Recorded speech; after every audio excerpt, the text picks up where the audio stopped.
मोदी जी प्रधानमंत्री हैं देश के, तो स्वतंत्र हैं, कहीं भी आ सकते हैं। लेकिन बिहार की जनता या देश की जनता ये समझती है कि मोदी जी ज्यादा वहीं जाते हैं जहां चुनाव रहता है। इससे पहले महाराष्ट्र में चुनाव था तो मोदी जी महाराष्ट्र में दिख रहे थे। अभी बिहार में चुनाव है, बिहार में दिखेंगे। इसमें कोई दिक्कत नहीं है, लोकतंत्र है, सबको प्रचार करने का अधिकार है। दिक्कत दो बातों से है।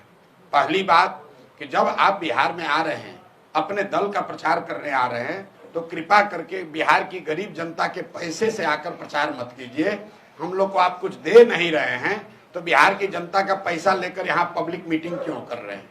अभी मधुबनी में मोदी जी आए थे, सैकड़ों करोड़ रुपया खर्च करके पंचायत के जितने चुने हुए प्रतिनिधि हैं उनको बस से, गाड़ी से सुविधा देकर सरकार ने एक जगह इकट्ठा किया ताकि मोदी जी उनसे संवाद कर सके।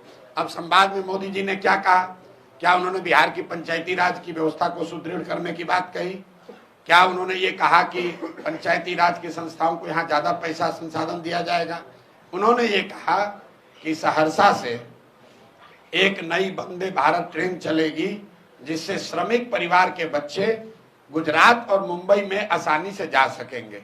आप जरा देखिए क्या दुर्दशा है बिहार की।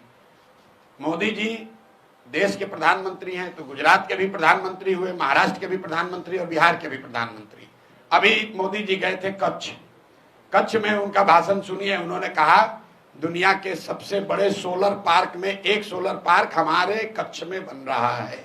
जब वो जाते हैं गुजरात तो बात करते हैं सोलर पार्क की, गिफ्ट सिटी की, इन्वेस्टमेंट समिट की, बुलेट ट्रेन की।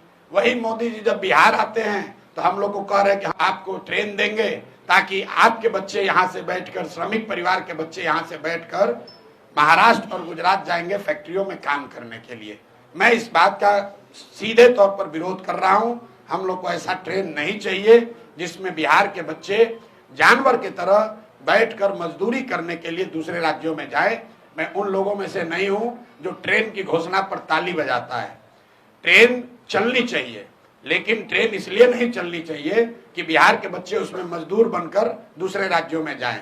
मोदी जी बिहार में आ रहे हैं तो उनको ये बताना चाहिए कि 1,25,000 करोड़ का जो पैकेज उन्होंने घोषित किया था 2015 में, वो पैसा उन्होंने बिहार को भेजा कि नहीं भेजा।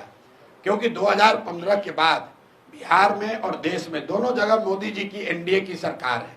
तो दो ही बात हो सकती है, या तो मोदी जी ने 1,25,000 करोड़ पैसा भेजा नहीं, या अगर भेजा तो उन्हीं की राज्य की सरकार ने, एनडीए के लोगों ने उसको लूट लिया।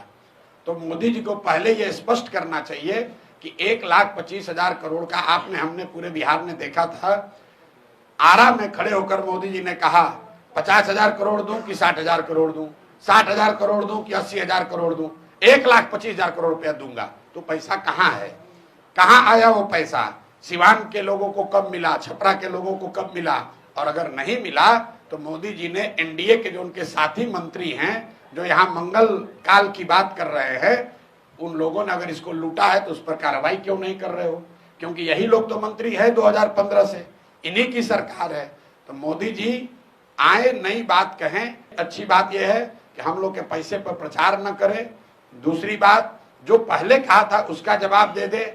और तीसरी बात, बिहार के लोगों को जीवन भर मजदूरी करने का साधन न दे, बिहार के बच्चों के पढ़ाई रोजगार की बात करे, यहाँ पर फैक्ट्री कैसे लगेगी ये बात करे। सिर्फ सड़क और ट्रेन से हम लोग का भला होने वाला नहीं है।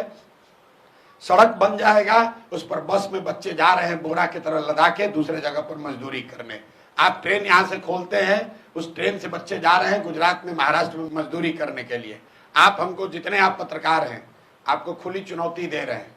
आप मोदी जी का एक भाषण हमको गुजरात में सुनाइए जिसमें उन्होंने ये कहा हो कि गुजरात से एक ट्रेन चलेगी जिसमें श्रमिक, गुजरात के जो श्रमिक परिवार के लोग हैं वो बैठकर महाराष्ट्र और तमिलनाडु जाएंगे फैक्ट्रियों में काम करने। ये क्यों नहीं कहा? क्या गुजरात में श्रमिक नहीं है? गुजरात में गरीब लोग नहीं है? भाई, पूरे बिहार को लेबर का, मजदूर का फैक्ट्री बना लिया है। ट्रेन भेजो, बस भेजो और यहाँ से बच्चों को लाद कर 10,000 12,000 रुपया में मजदूरी करने के लिए दूसरे राज्य में ले जाएं। इसलिए इस बात का जनसुराज प्रशांत किशोर, हम लोग पूरे तरीके से विरोध करते हैं।